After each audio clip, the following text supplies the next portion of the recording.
तर मित्रांनो नमस्कार. सावळ्याची जणू सावली या मालिकेच्या आजच्या म्हणजे 30 मार्चच्या भागामध्ये आपण बघणार आहोत.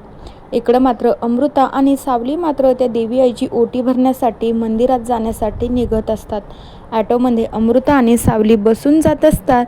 तर दुसरीकडे भैरवीच्या गुंडांनी भैरवीला सांगितलेलं असतं की आमच्या समोर ना सावली आहे, भैरवी मॅडम हिला उडवून टाकायचं आहे का, तुमची जर तशी ऑर्डर असेल ना तर आम्ही मात्र हिला नक्की उडवून टाकू.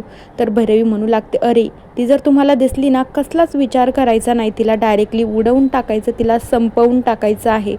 आता ना ती मला माझ्या नजरेसमोर पण नको आणि माझ्या मुलीच्या आयुष्यात पण परत मला दिसायला नको.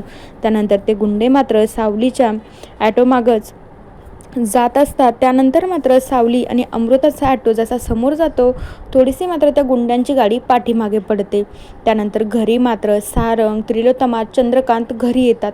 घरी आल्याच्या नंतर सावली अमृता इकडे तिकडे दिसत नाही तर आवाज देऊ लागतात. तर तारा सांगू लागते की मॉम अमृता वहिनी आणि सावली बाहेर गेल्या आहेत. तर आता तेवढ्या वेळामध्ये त्रिलोत्तमा म्हणू लागते, इतकं सांगून देखील या मुलीने मात्र अमृताची मदत केली आणि तिला ती मंदिरात घेऊन गेलीच.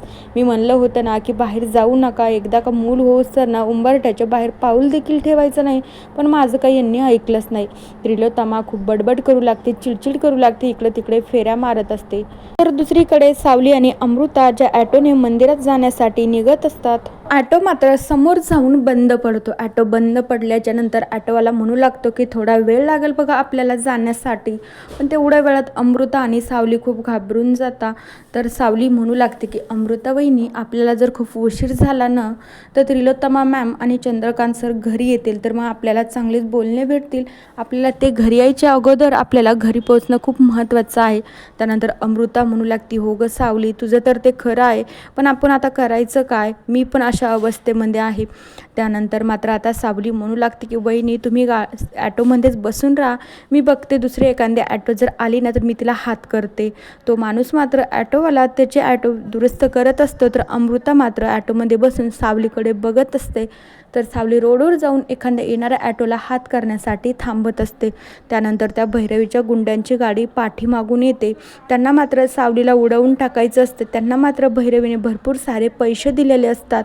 तर अमृता सावलीकडे बघू लागते. तर ते गुंड्यांची गाडी येते आणि सावलीला डायरेक्ट उडवून टाकते. त्यानंतर मात्र अमृता खूप जोराने ओरडते आणि म्हणू लागते, बापरे सावली जे व्हायचं नव्हतं ना तेच झालं आहे. अमृता खूप घाबरून जाते. त्यानंतर मग अमृताच्या फोनहून तो ॲटोवाला ड्रायव्हर मात्र घरी त्रिलोत्तमाला फोन करतात. त्रिलोत्तमाला फोन गेल्याच्या नंतर त्रिलोत्तमा म्हणू लागते, कोण तुम्ही, कुठून बोलताय आणि तुम्ही तुमच्याकडं हा मोबाईल कसं काय आला.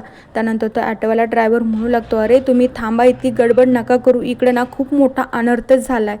त्यानंतर तो ड्रायव्हर सगळं सांगू लागतो की तुमच्यानं सावली मॅडमला गाडीने उडवलं आहे.